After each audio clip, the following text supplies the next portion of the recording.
en plus on doit profiter de leur faiblesse. Parce que équipe anglaise bi collectivement daana gën a baax que collectif te li ñu nekk di gis nii actuellement surtout seen dernier match peut-être lii koy justifié tamit mooy nouveau sélectionneur. nouveau sélectionneur bi effectivement parce que coach moom mu demee kenn na ñëw. que ne kii di ñëw day indi beneen système ak d'autres joueurs yoo xamante ne ñu ngi leen di woo te gis nañu avec l'Angleterre. am na ay joueurs yoo xamante ne intégré nañ sélection bi te daawuñu ñëw en sélection quoi. peut-être loolu doon dina justifier li tax collectivement doxatuñu. mais tamit n'oublions pas que Angleterre seen joueurs yi nekk dans le haut niveau du jeu. ñi si nekk actuellement di def flamme dans le club bëriwul. boo xoolee Bukayo Saka saison bi ñu def mën nañu wax c'est une saison mitigée. avec blessure bi mu amoon Phil Foden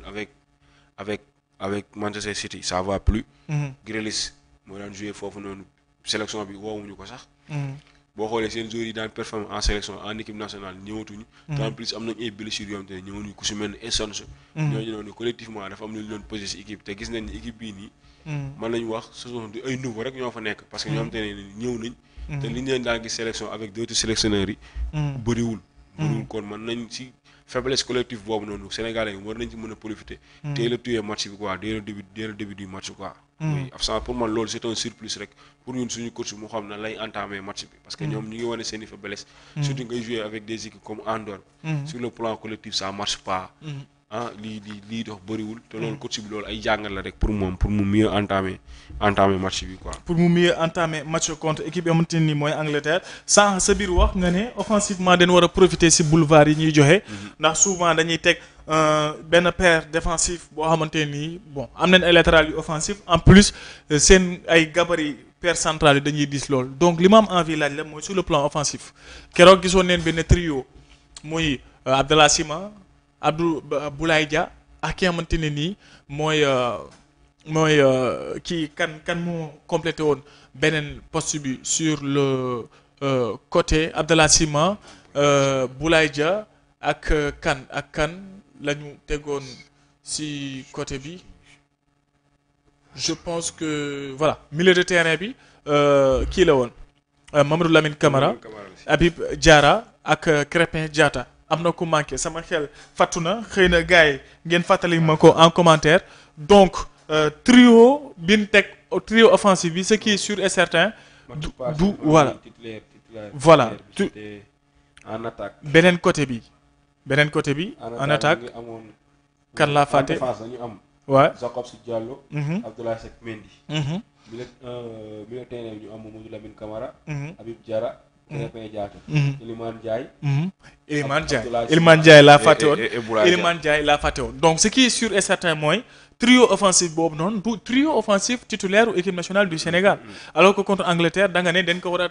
tàmbalee bu baax a baax teel a dugg ci match bi alors que pour tàmbalee ko bu baax a baax il va falloir que d'entrée nga teg sa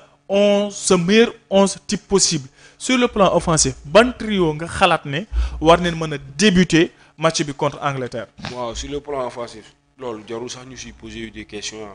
avec l'absence de Sadio Mané c'est normal à ce que Iliman Ndiaye dem jouer côté gauche. Ismaïla Sarr à droite. peut-être dilemme laay am si en attaque. entre Habib Dia entre Boulaye Dia ak Jackson. mais xam naa comme la fois passée Boulaye Dia mooy titulaire. cette fois-ci je préfère Jackson. parce que non seulement Jackson il est en Angleterre il joue en Angleterre. Tout à fait. La plupart day jouer avec défenseur Angleterre presque. chaque week-end dina am ñu musu confronter peut-être chance boobu noonu loolu dinañu may chance pour ñu mieux entamer match boobu quoi parce que la plupart dina xam seeni faiblesse kon ñu jouer en attaque Iliman Ndiaye côté gauche Ismaïla Sarr à droite Jackson en attaque quoi si donc Jackson Iliman Ndiaye ak ki nga xamante ni mooy Nicolas Jackson mais xaw ma nag seetlu nga ko trio bi nga joxe Ismaïla Sarr on l'appelle entre guillemets les Anglais léegi match contre Angleterre en huitième de finale dañu waxoon ne absence wu les Anglais muy maanaam sénégalais yi doon jouer Premier League seen absence daf ñu porté woon préjudice muy Kouyaté à l'époque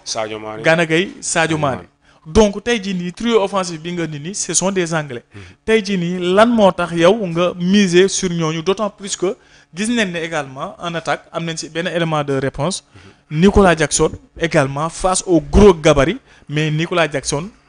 il s'en sort parfaitement. Il fait jouer, il est à son aise si championnat Angleterre bi, alors que Angleterre am na ay défenseurs yu costaud, Maguire ki ngay wax ni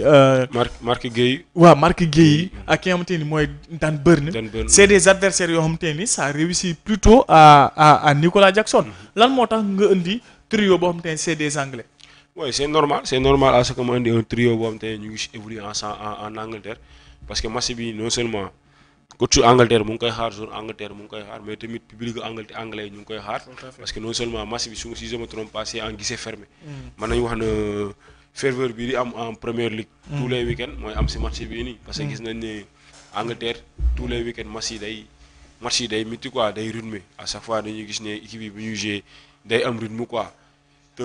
jouer en Angleterre du jouer dans un stade boo xamante ne nii quasiment stade Premier League muy stade Nottingham Forest fa la ñuy jouer match bi nga entamé match boobu nga teg des joueurs yi nga xamante ne nii am nañ ferveur di jouer tous les week-ends di dajeex avec les grandes équipes di jouer tous les week-ends des matchs très rythmés ku di championnat Angleterre di ay matchs yoo xamante ne c'est très rythmé. kon c'est normal boo amee ay joueurs yoo xamante ne ils évoluent dans le même championnat. ngay jouer avec leur équipe nationale. C'est normal nga teg joueurs yi nga xamante ne.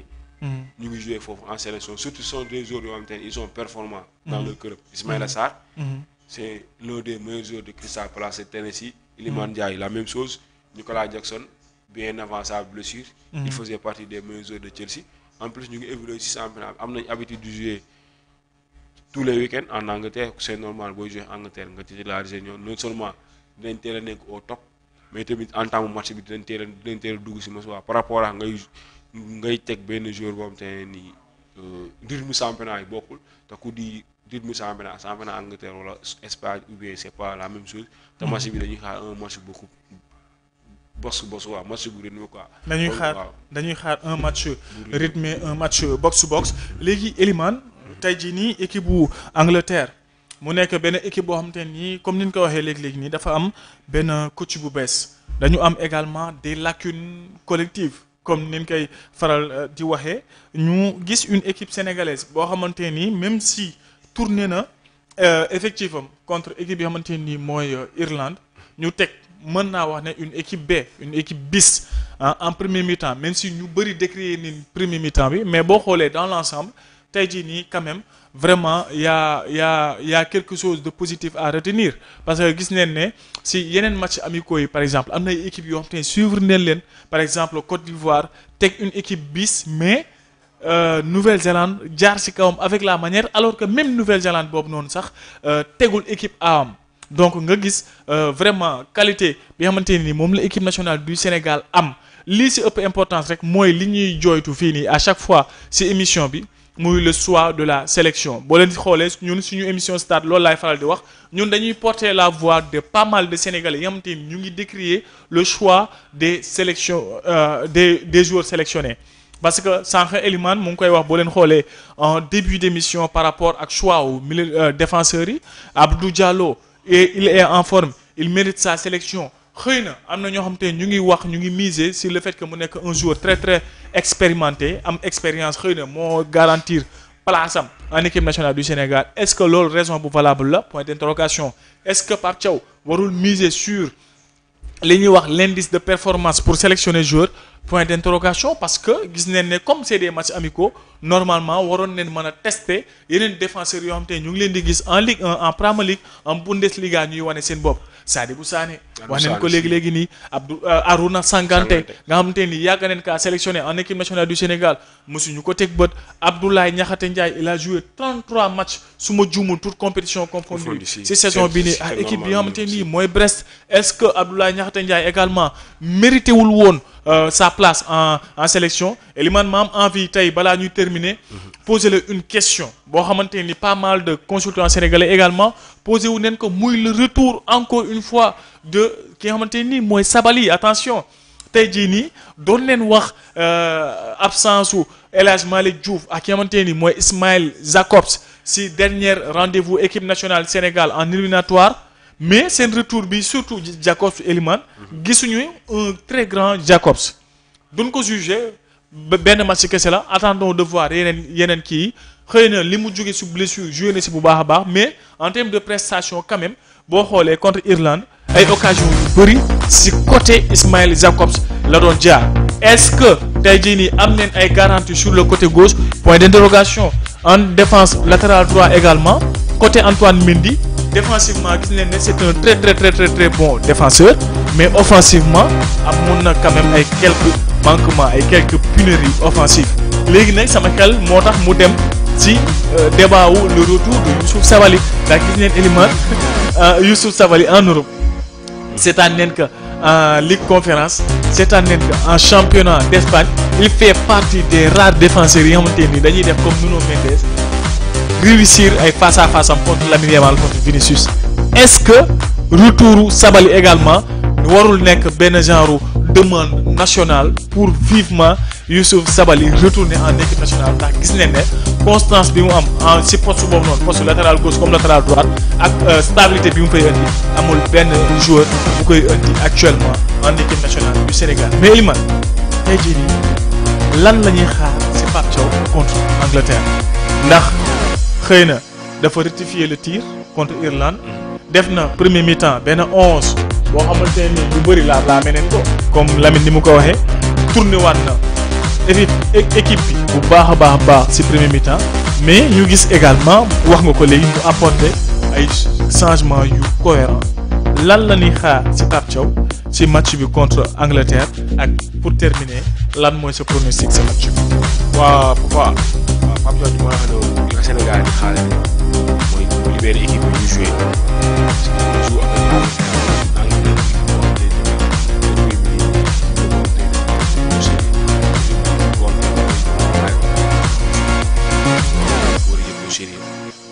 comme li ma wax mu tënk joueur yi di libérer joueur yi jouer parce que boo si départ bu ko tegee causes yi siy des message bi ñu jàll day facile quoi donc loolu santé causes yi ñu jàll yóbbu le risque rek nga bañ a téye équipe bi libérer ay joueurs ñu jouer aisément ñu jouer avec leur talent du bàyyi comprendre que match bi ñu jouer ko ñi bu baax parce que am na ay joueurs ils sont talentueux te en plus am nañ habitude de jouer des grands matchs quoi man gisuma à ce que mu ñëw téye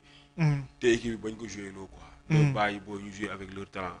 waaw parce que Angleterre moom mooy li ma la wax duñ ko minimiser match bi la moom te dañ ko war a jël au sérieux te en plus c'est un match boobu te revanche la quoi dañ fa war a génne avec un résultat très positif quoi te man gis naa ne à ce que war nañ mën a dóor équipe nationale de l'Angleterre quoi équipe nationale du Sénégal war na mën a génne avec une victoire très positive mais vrai que Angleterre day jouer à domicile mais loolu du dara quoi football moom daanaka moom léegi moom que ça soit à domicile comme à l'extérieur quand tu as des joueurs très talentueux moom pour nga génn avec une victoire moom c'est facile quoi te Sénégal dóor Angleterre c'est possible pronostic peut-être 2-1 pour Sénégal. 2-1 pour Sénégal mais Angleterre néanmoins jox nga leen benn but. jox naa leen benn but parce que c'est normal à ce que Angleterre dugal mais. comme nous sommes des Sénégalais. donc waaw je dis 2-1 pour Sénégal. en tout cas ce qui est sûr et certain mooy Angleterre comme Elimane ni mu ko waxee warul nekk benn adversaire boo xam te ne dafay trembler loo équipe nationale du Sénégal. parce que joué nañ ak équipe bu Brésil le grand Brésil ñu dóor ko avec la manière 4-2 Andorre xawoon naa tenir en échec équipe bu Angleterre mu dóor ko 1-0 difficilement wax naa leen léegi nii lii anglais yi gis par rapport ak équipe bu